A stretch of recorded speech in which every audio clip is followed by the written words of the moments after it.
Hello, everyone. My name is Paige Ormond. I'm one of the members at large for BLDSA, and I help coordinate this event today. So our next installment in this BLDSA speaker series is Dr. Brandy Gunsolus, the first certified doctor of clinical laboratory science. And she's going to talk about her current practices and outcomes. Currently, right now, she is part of the faculty at Augusta University's Medical Center and plays many roles in pathology utilization, physician laboratory liaisons, director of specimen referral, and oversees the immunological and toxicology lab. So it is my privilege to welcome Dr. Gunsolus here today. Thank you for that, Paige. So before I get started, I do want to tell you a little bit about where I'm at. I'm at AU Health System. We're comprised of several different facilities. We've got AU Medical Center, which is our adult hospital. Got a little over 500 beds. We have the Children's Hospital of Georgia that has a little over 200 beds. The Georgia War Veterans Nursing Home that has just over 300 beds, and then also the Roosevelt Warm Springs Rehabilitation Hospital that has 150 beds.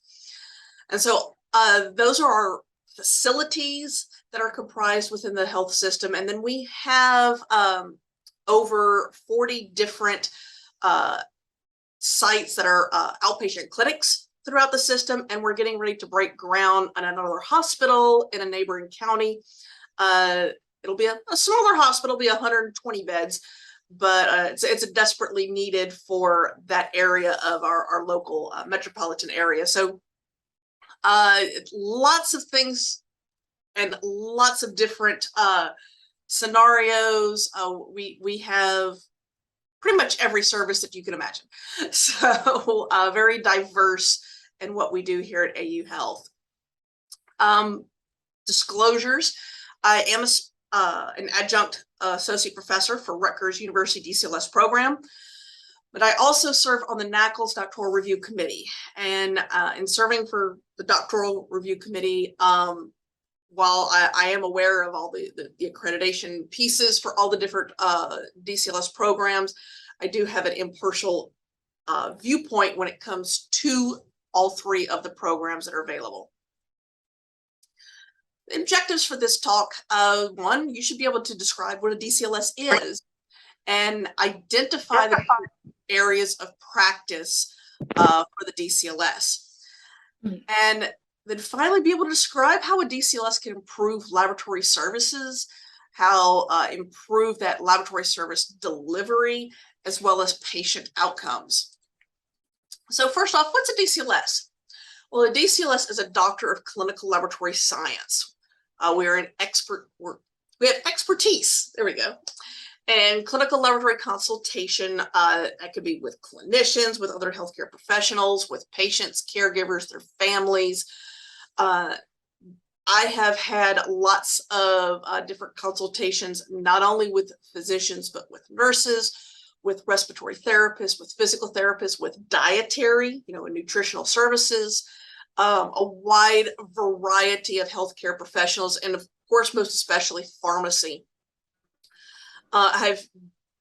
We fundamentally are looking to ensure that the correct test is run at the correct time with the correct interpretation and always on the right patient.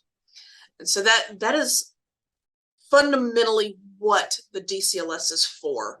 We want to make sure that we're not doing tests that are wasteful. We also want to make sure that if a test needs to be run, that it is being run. You may have already found out in your training that timing of running specific tests is very, very critical. So making sure that you have the right timing of running a test so that you're not getting incorrect results. And then finally, that test is being interpreted correctly within the specifics of that patient's individual presentation. There are a lot of tests that you can go, oh, okay, well, if this is high, it means this. If this is low, it means that. Well, for the general public, yes. But when you start looking at patients who are immunocompromised, it can definitely have different types of interpretations. And that the type of immunocompromise can also vary in the interpretation. Are they immunocompromised because of, say, advanced HIV and AIDS, or are they immunocompromised because they've had an organ transplant? Those different things can affect some of your results very differently. And then the final piece of what we do is what's called translational research.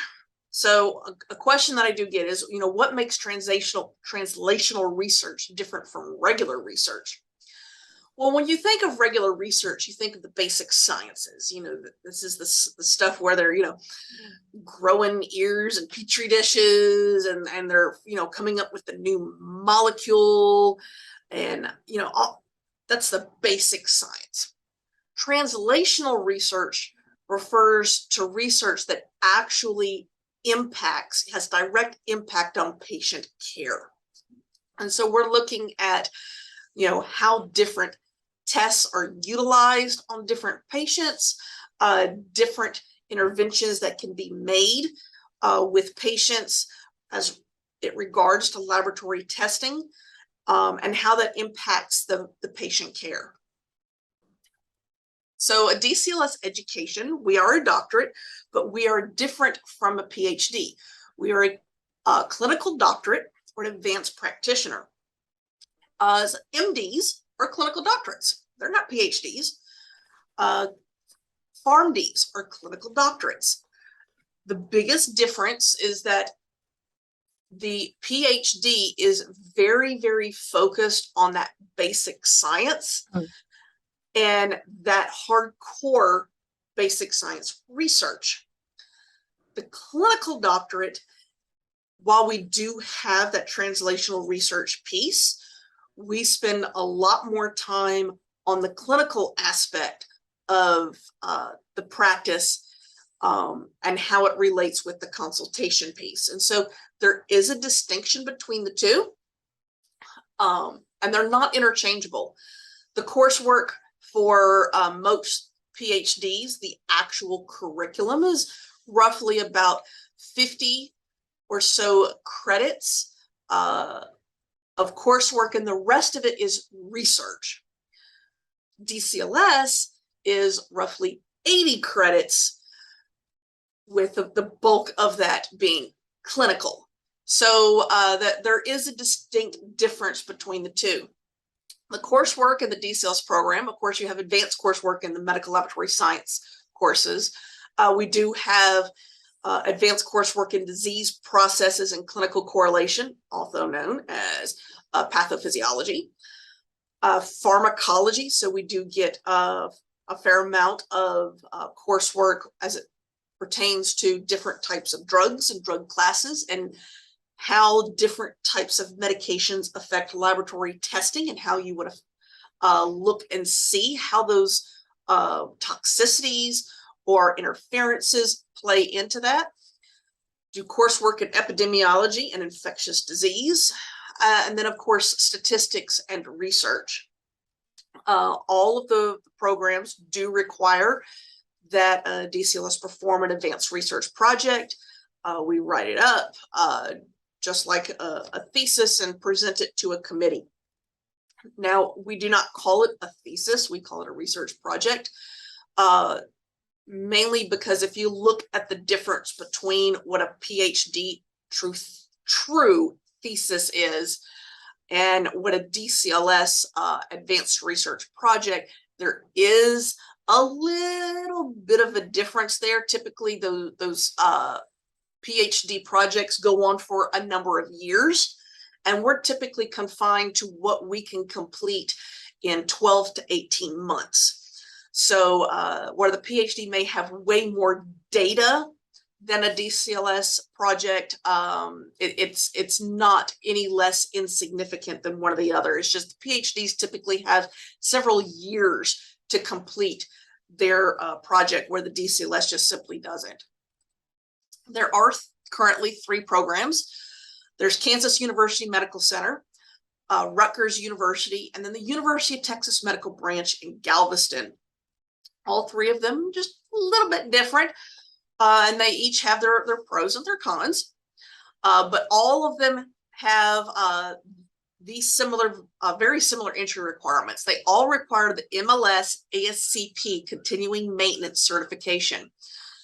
For a lot of the youngins, it's not a big deal, but for those of us that were a little bit older, we had to go back and get that continuing maintenance, because those of us like myself and Dr. Whitaker, who is the second graduate from Rutgers, we had lifetime certification from ASCP.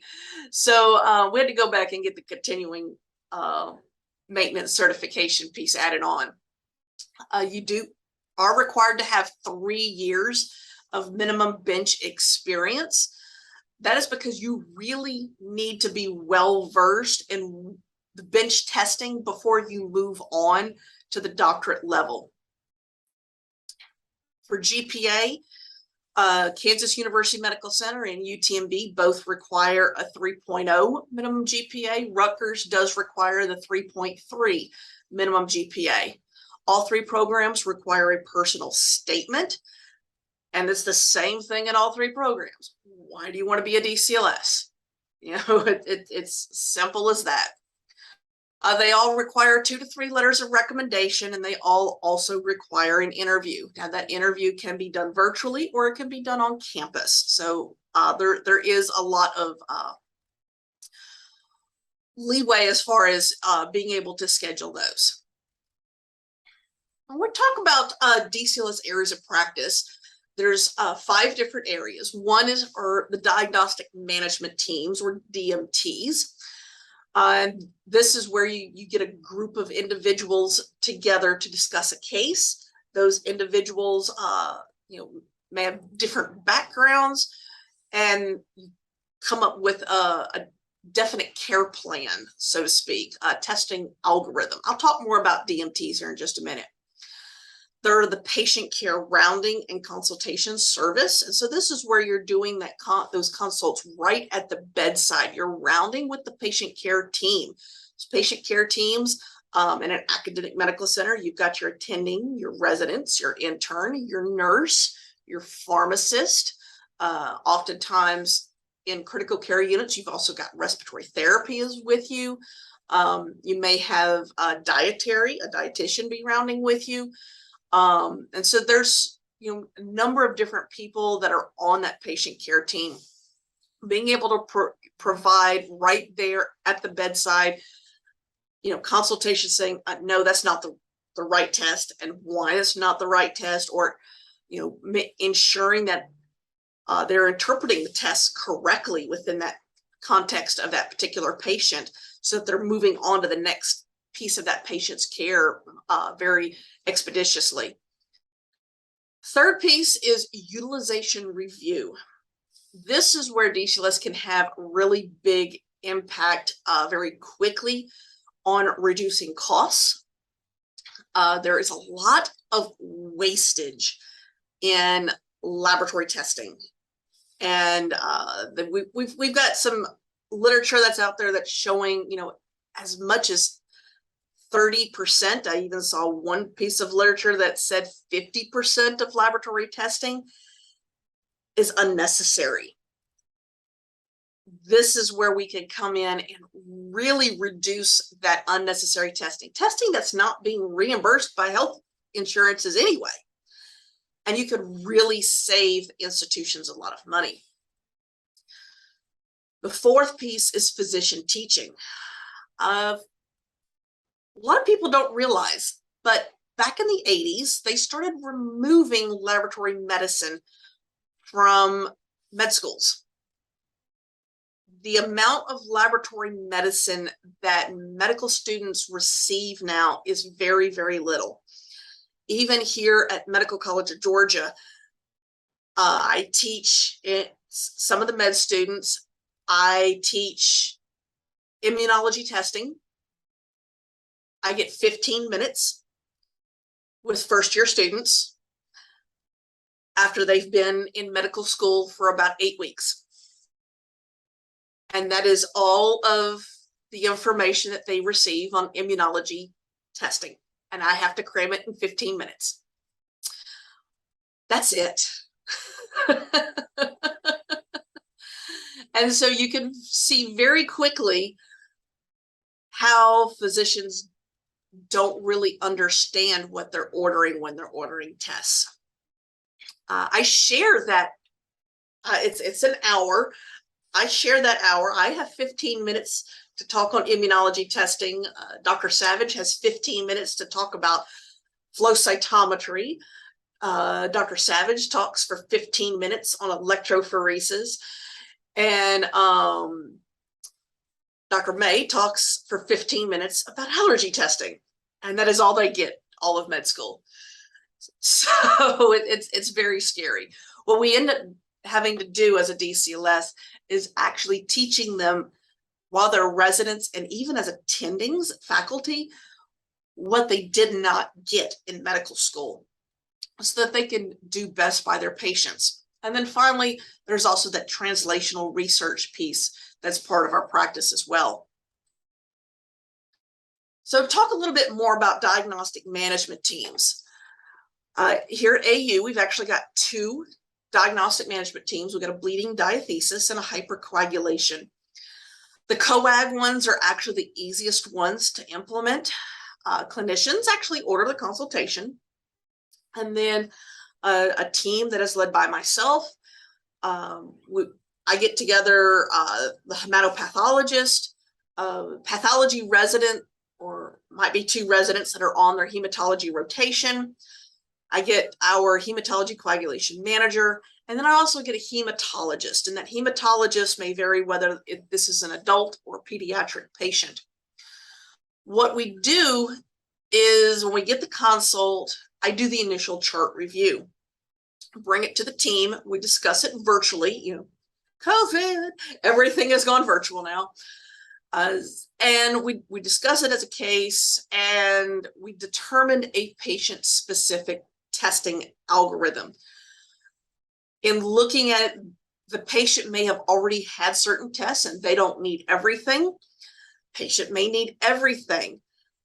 We really look and see what is it that's going on with that patient, rule certain things out, even look at their history, their family history, and follow it all the way until testing is completed, then provide an interpretive consultation report on the chart. I do that initial consultation report, and then a pathologist signs off behind me. What these DMTs do is really improves the utilization and interpretation, especially of the special coag testing, because like many MLS students, medical students memorize the coagulation cascade for the exam and then forget it immediately afterwards. So coag is definitely an issue that we have to come up against very often. Patient care rounding, as I mentioned before, rounding bedside, providing that point of care consultation and making sure that getting the correct test, the correct time, and the correct interpretation.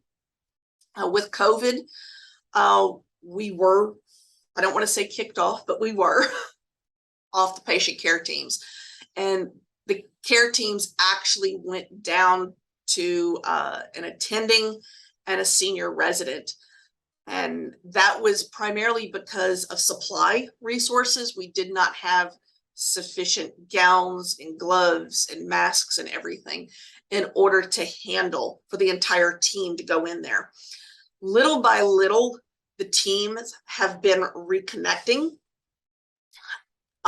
We now have the ability to go back up onto the floor.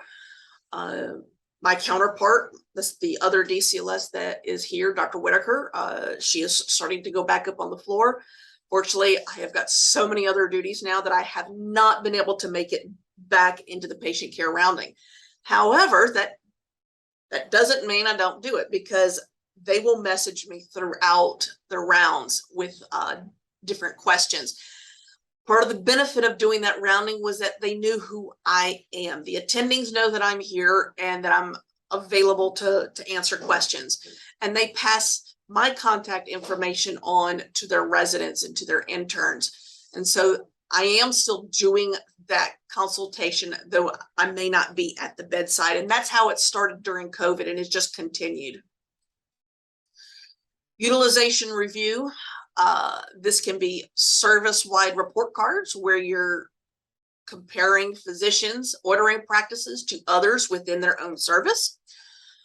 Can include electronic health record soft stops, which means it's a warning, hey, you shouldn't do this, but we'll let you do it if you just click by. Or hard stops, which is the no, you can't have it. I'm sorry, but you're not going to get it. And have those programmed within the EHR. Whenever we do those, they are evidence-based. Also pull data, which is part of the translational research. We pull all of the data to justify why we're doing any of these. Also with the utilization review, it's creating order sets, or we have Cerner, so we have power plans. Power plans are like a lab order set, but they also include the orders for nursing and pharmacy and radiology and dietary and, social work and everything else is all in there.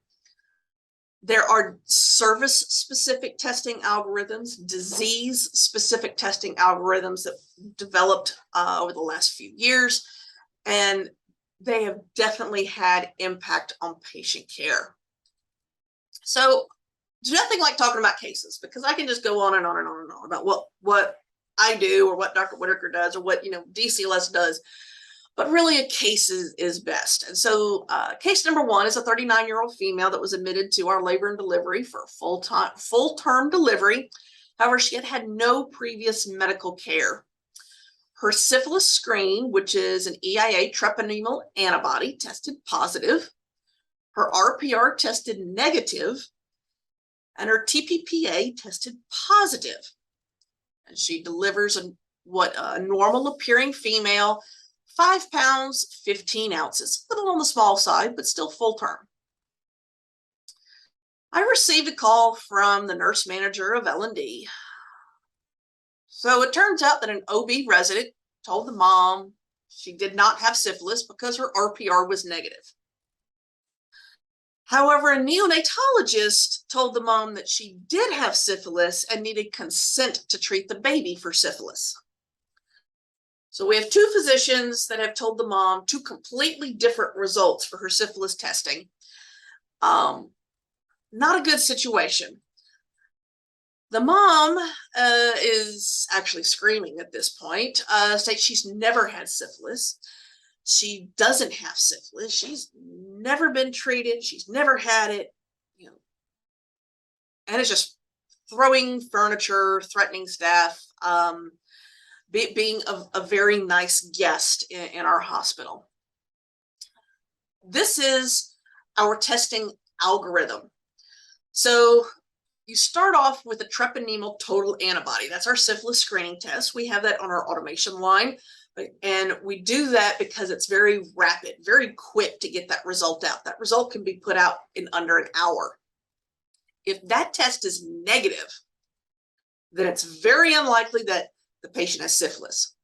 However, if that test is reactive, then it's either a current or a previous infection. We don't know.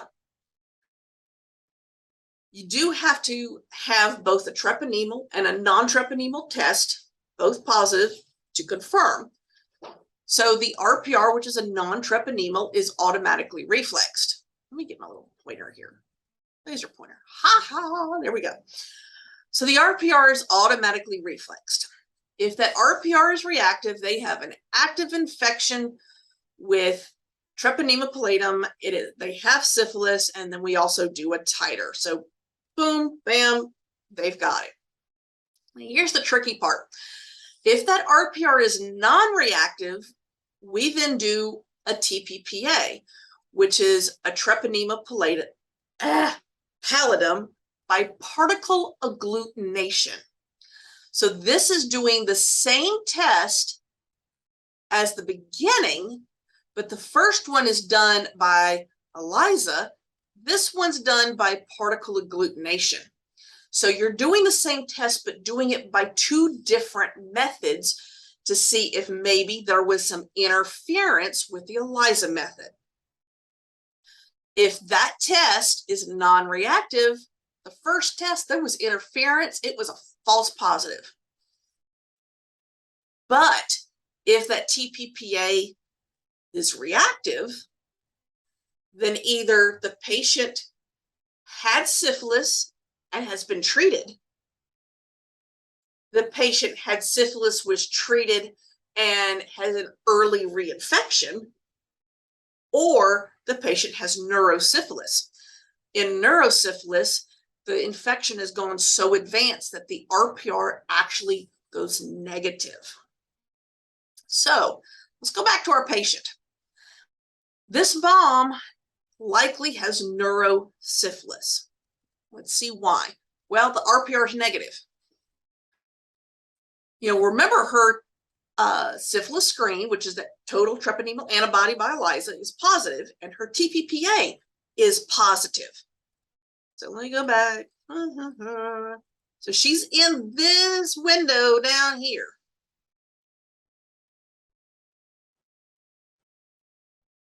She states that she's never had and she's never been treated. Both the syphilis screen and the TPPA are positive. She is exhibiting psychiatric disturbances. The baby has low birth weight. That is also a classic congenital syphilis. A lot of times, the congenital syphilis, you get that picture that's been in all kinds of textbooks where the baby's got like super thin, almost translucent skin, and that's really the extreme. That's not the norm. Most congenital syphilis babies, the only real indication is the low birth weight at first, and then they start to develop more signs and symptoms as they get a little bit older. By the 2-week mark, they start to develop some of the classic rash on their skin. So this mom likely has neurosyphilis. Both mom and baby were treated, and the mom's psych symptoms did improve. She became a much better guest in our facility. And the baby was released after 3 weeks of inpatient congenital syphilis treatment. So this is a happy story, but obviously one where you see that 2 different doctors interpreted the test completely differently, and DCLS was definitely needed to come in, not only to explain it to the physician that was interpreting incorrectly, but then the nurse was also confused. And there was a lot that went into this particular case. So moving on to case 2. One of the things that did in utilization was we enacted a frequency limit on hemoglobin A1C orders. Let me get rid of the laser pen. I don't think I need it anymore.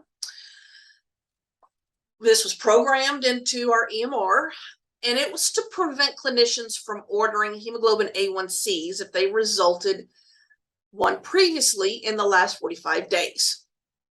Now, insurance will not pay for repeat hemoglobin A1C in 90 days.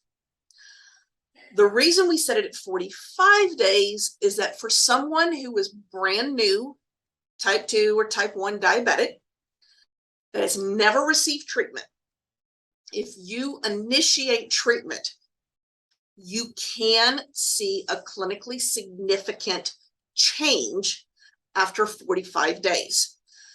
So we put it at 45 days to allow for those to be able to put their orders in. Do we still get some abuse with physicians not waiting the full 90? Absolutely. But it's a lot better than what it was, because they were ordering it every 30 days. Education was sent out to all physicians about this change. And this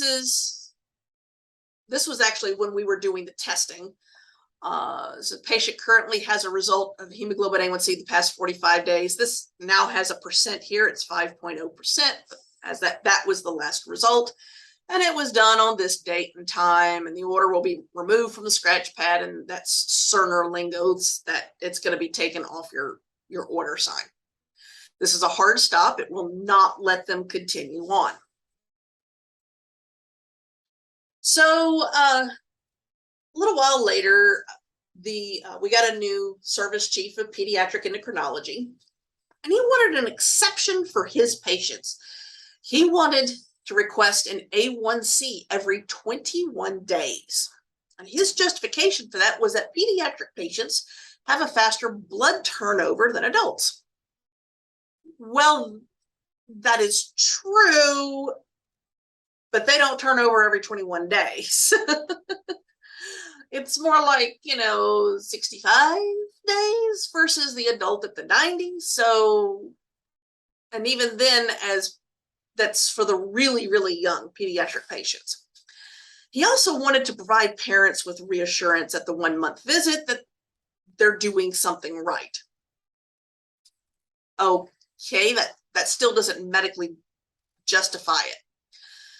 And so I said, well, you really should, for that purpose, be using fructosamine instead of hemoglobin A1C, because fructosamine is glycated protein that will actually measure within 2 months. And for your pediatric patients, you're getting more to, your 4-week mark. That's actually a much better short-term evaluation than the hemoglobin A1C. And his reply made me facepalm. Said fructosamine took too long, especially for his transfusion dependent patients. His transfusion dependent patients. What are we measuring when we're measuring a hemoglobin A1C? We're measuring the A1C of the hemoglobin that's in the cells if the patient is receiving transfusions. Are you really measuring the hemoglobin A1C of the patient or of the donor? Yeah. So provided further education on how, no, red cell transfusions grossly affect hemoglobin A1C results. You are really doing your patients a disservice with that. You really needed to use fructosamine. I did tell them I would speak with our managers and evaluate about bringing the test in-house to reduce the turnaround time, but his request to be exempted from the utilization rule was denied. So case 3, and I do have to put that, one of my responsibilities as a DCLS is to vet all of the specimen referral laboratories and the tests that they offer. We have seen over the last 10 to 15 years, a bunch of laboratories that have popped up across the country that offer 1 or 2 tests, and it's junk science. This was further exasperated by a woman named Elizabeth Holmes in Theranos, who had her own junk science. And so one of the things that we do have to do is be very vigilant with where we send our patient specimens to ensure that they are getting quality testing. So we had a 23-year-old female, 11 weeks pregnant, and desired an NIPT testing. NIPT is non-invasive prenatal testing. This is cell-free DNA, looks at the circulating free DNA, and that they test that DNA for the different conditions, comparing it with what is in the mom. So for example, if there is floating Y DNA in the pregnant mom, mazel tov, it's a boy, okay? Because the mom doesn't have Y DNA. So that's just an example of how they do, very basic example of how they do NIPT testing. A new company sales rep had visited her physician, and the physician wanted to order the test with the new company. So the kit was drawn and was shipped directly from the clinic to the new company without pathology's knowledge. So this actually goes against our facilities policies. I don't know. There's a lot of different facilities out there may have different rules and policies at their facilities, but this is a no-no for our facility, but it happened. The result came back positive for Prader-Willi syndrome. And the patient then referred, not the patient, the physician then referred the patient to a genetic counselor. The genetic counselor actually works very, very closely with pathology. So I was alerted very quickly that we've got a test result from this lab we don't have a contract with, they haven't been vetted, yada, yada, yada. And it says that the patient's fetus is positive for Prader-Willi syndrome. Prader-Willi prevalence is 1 in 23,000 births. And you might go, okay, you know, if the lab says it's 99% sensitivity and 99% specificity, that sounds like it's a great test, right? Well, when you're talking about very, very low incidence conditions, you really have to look at the positive predictive value of those tests. The National Society for Genetic Counselors and Perinatalquality.org has this nifty calculator, and they only go down to 16 weeks, but at 16 weeks, which is actually better because that provides more free fetal DNA floating around. But at 16 weeks, for Prader-Willi, the positive predictive value is less than 1%, which means that positive result, there is less than 1% chance that that positive result is legit. There's a greater than 99% chance that that positive result is wrong. Big problem. So the physician thought, well, you know, the rep said it was 99% specificity and 99% sensitivity. The test was a good test. Had no idea that the positive predictive value was less than 1%. Didn't bother to calculate it. Didn't bother to contact anybody. And we're going, yeah, this is why pathology is supposed to vet these tests before you send them out. So the genetic counselor then contacted the patient. The patient was already making arrangements to go out of state for an abortion. Mind you, this was a wanted pregnancy, but because she got that test result that said that her unborn fetus had Prader-Willi syndrome, she was already making arrangements for a termination. Genetic counselor talked her down from the ledge. We performed an amniocentesis at 16 weeks that was 100% normal. So baby's still cooking.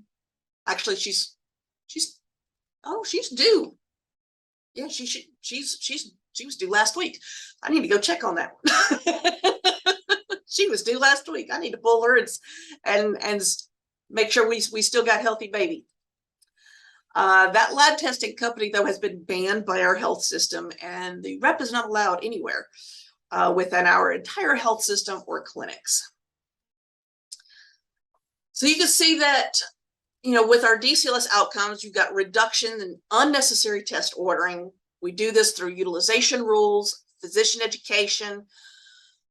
We have instituted a pathology review for all send out tests that cost greater than $150. I make the pathology residents do a few of those, but I actually end up doing the bulk of them. We have a reduction in diagnostic error, and this is just a few examples. I've got a ton of them, but through diagnostic management teams, we instituted a hard stop on ordering hemoglobin A1Cs after transfusion. I had a pathology resident that I made him pull data, And it turned out that 9% of all of our A1Cs were actually being done within 14 days after a red cell transfusion. And he found all kinds of diagnostic errors that went along with that. So we put a hard stop in for that. Did joint project with pharmacy on HIT, which is heparin-induced thrombocytopenia, diagnosis and management. And we programmed in where the physicians have to answer questions to calculate the 4T score for risk of having HIT. And if they met the criteria for getting the testing, then the rule automatically discontinued all heparin containing products for the patient and put a heparin allergy on that patient's chart while it went through the entire testing algorithm of both the HIT antibody and then the reflex of the SRA. And so really worked well, brought down a ton of costs in pharmacy with that project. Congenital syphilis diagnosis and management algorithm. That was a joint project with infectious disease.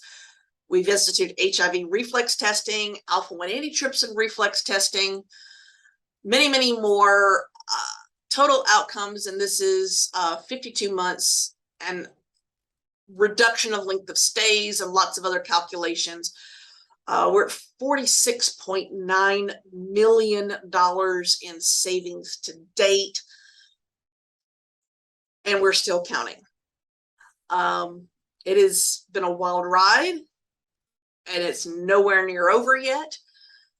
We are have many, many more projects that are in the works. I have 2 master's and MLS students here at Augusta University that are working on SED rate in the ED. We're trying to get rid of that.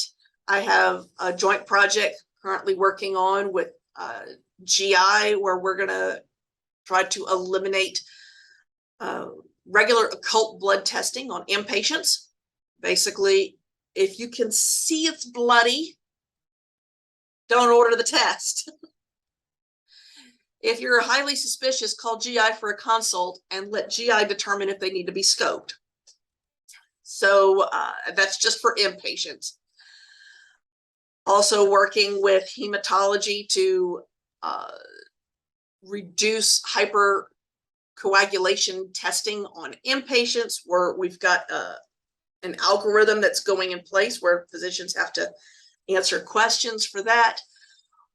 We were very excited. We finally met our CMS SSI core measure for C. diff HAI. We met it. We will not be fined this year. And that took a lot of work and a lot of creativeness with various utilization rules and putting in some hard stops, like if the patient has received laxatives in the last 48 hours, they're not going to get a C. diff test. That's why they got diarrhea, because you gave them a laxative. Many more projects. It's been a wild ride, and we are still counting the savings as we speak. So with that, I am open for any questions.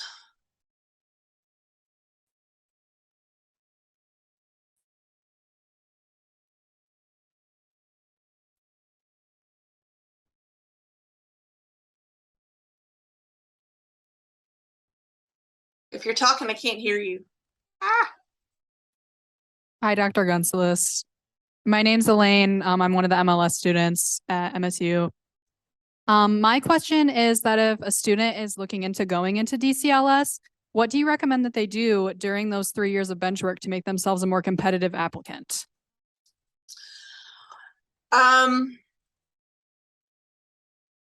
Well, there's the GPA one. Yeah, there is the minimum GPA. I know a lot of people go, oh, 2.5 and you're still going to work. Well, that's fine, but you do need the higher GPA in order to go for DCLS. DCLS is a generalist. So if you're planning on moving forward consider taking a position where you will have more exposure to multiple different areas. I have seen, not that they all do, but I have seen some DCLS students that they get in the program just fine, but they struggle if they've been in micro for the last 8 years and they haven't been exposed to hematology or chemistry or blood bank. So probably not so much what you do in school, it's what you do after school, and that's 3 years where you're waiting to be able to apply is more important.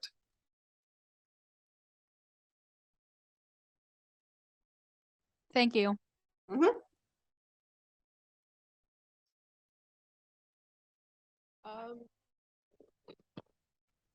Feel free to drop some questions in the chat, students.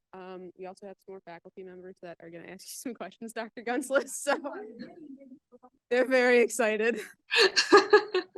Hey, Brandy, Dr. Hoig here. So I teach clinical immunology, so I want to ask a follow-up question on your case study number 1, Uh-huh. the patient with neurosyphilis. Did you confirm the neurosyphilis with a VDRL and CSF, or is that testing not done any longer in the lab? So we only do that if they're going to get a CSF for some other reason. It's only positive about 30% of the time. It is really a bad test. We tell our infectious disease, and our infectious disease is an agreement, unless they're going after the CSF because they're going to test for West Nile or something else, and just throw in a VDRL, they're with it, that you don't go for a spinal tap just to get a VDRL. Is there a molecular diagnostics on the horizon for syphilis, do you think? Does it circulate in enough, or is it like Lyme disease where the organism is so low number that it wouldn't be positive? I think eventually there will be one. We're just not there yet. Okay, cool. Thank you. Yep. Next. Can you hear me? Uh-huh. Oh, hi. I teach clinical chemistry here. I'm Yukari. Nice to meet you. Well, actually, I saw you in the previous guest speaker series, but I'm too shy to say hi. Anyway, so I've been teaching clinical chemistry, but I start advising students, and we have many students who want to work in a clinical lab, but also we have a good amount of students planning to apply medical school and PA school. And sometimes students move out to other major. Some students looking into maybe our major is better. And I always tell them is like you said, when you go to PA school and medical school, they don't have enough time to teach about testing, like deep enough, long enough. So going through our program is good background to have it. And ideally, you work in a clinical lab for a few years and then go to professional school. I think that's a great idea. And so do you agree my suggestion to students? So if you've got a student that from the get-go is diehard that, yes, I'm going to go to PA school, or yes, I'm going to go to MD school. Yes, an MLS program is good because they're not going to get that. They'll actually get more of it in PA school than they will in med school, but not anywhere near to the depth of what they really should have for actual practice. My hope is that they would graduate MLS, start working as an MLS, and then fall in love with the lab and never leave us. That's another thing I'm hoping. So, I mean, I was one of those that I thought I was going to go back to med school. I took the MCAT. I even applied and I got in, and then I didn't. So I fell in love with the lab and realized that no, that this is the route that I want to do. So maybe they will too. Oh, so is that okay if kind of like, no, ideally entire presentation is seen by many students, but if students are thinking about changing it other major or coming to our major, can I just make a short clip of what you said in the last few minutes? Sure. Thank you. Next.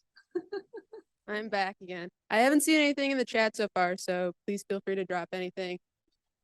Hold on, we have one more question.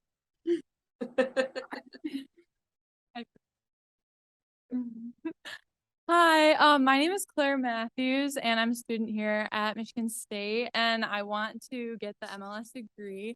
And I actually heard you talk last year when you came, and after hearing you talk, it like made me really think about getting the DCLS like certification. And so over the summer, I actually shadowed one of our MSU alums that works in Henry Ford in Detroit in one of our big hospitals here. And she said, like, when I was talking to her about it, she expressed that like their hospital wasn't really looking currently for a DCLS and that it wasn't as well known of a profession. And I remember last year when you talked, you said that you had to like work really hard for them to realize like how big of like a difference you could make in the hospital. And I was just curious if like from what you know now and maybe what you've heard from your like networking, is it becoming more of a well-known profession to where like hospitals are actively searching for a DCLS? So we're not well known. We're not there yet. It is becoming easier. I have had a fair number of meetings with various different health systems that have expressed interest in creating a position for DCLS. What most of them are looking for right now, because there's just not that many graduates. We've only got about 40 graduates right now. So what they are really looking for is they're going to pick someone from within and send them to school for DCLS and create the position from within their own ranks. They are very much on board with DCLS, but you can't find them. So you're not going to see ads for them. We're probably a good 4 to 5 years out from where you actually are going to see an ad specifically for a DCLS. I have seen DCLS mentioned as a qualifying degree for academic centers that are looking for, you know, for faculty. So a PhD or DCLS. So I've seen that, but as far as within hospitals, we're still going to be a few years out before they start actually advertising for a DCLS.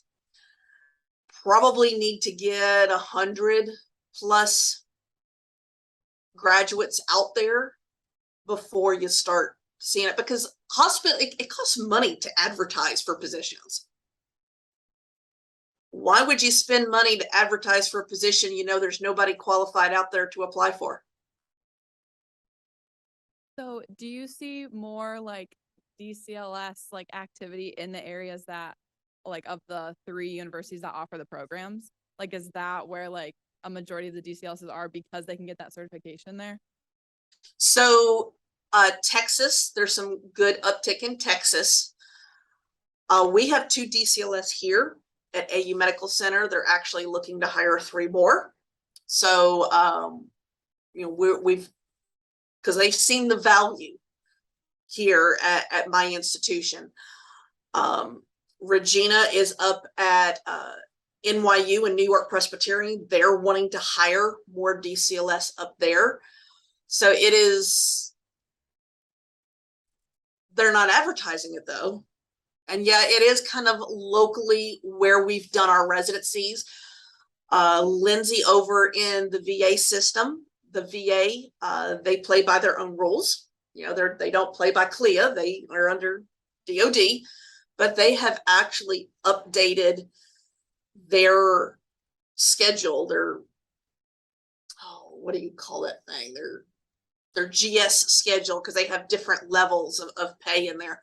with the DCLS specifically, and what facilities, the minimum number of beds that they have to have in order to be allocated for a DCLS. So that has been done in the VA system.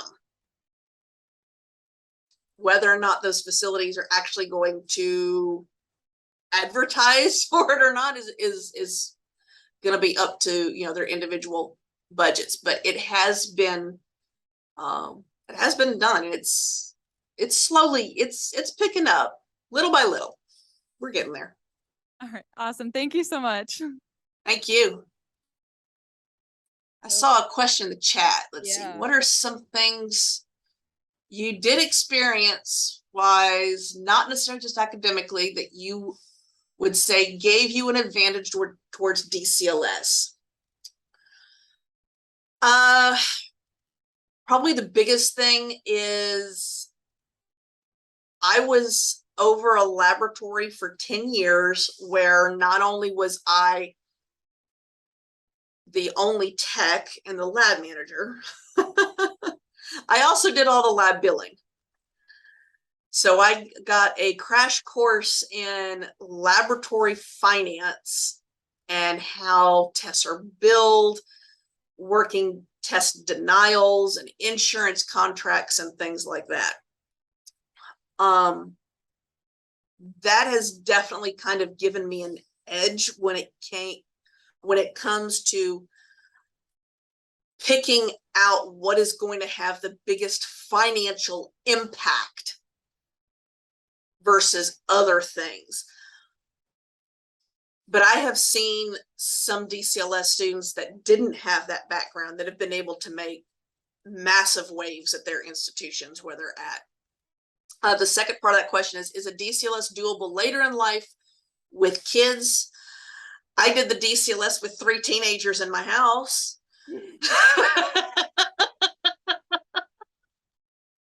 So not doable, just didn't happen. I know some that have completed the DCLS with young kids. Lindsay completed the DCLS with twin boys. I think they're 8 and she just graduated last year. So it's doable. It is difficult. You do not have much of a social life. And kids, that becomes your social life because you don't have much of a social life. But it's definitely worth it. Besides, grandkids are so much better. I got 3 of those now. So much better. Giving back at the end of the day, that's the job. That's it. All right, we have one more question from our student.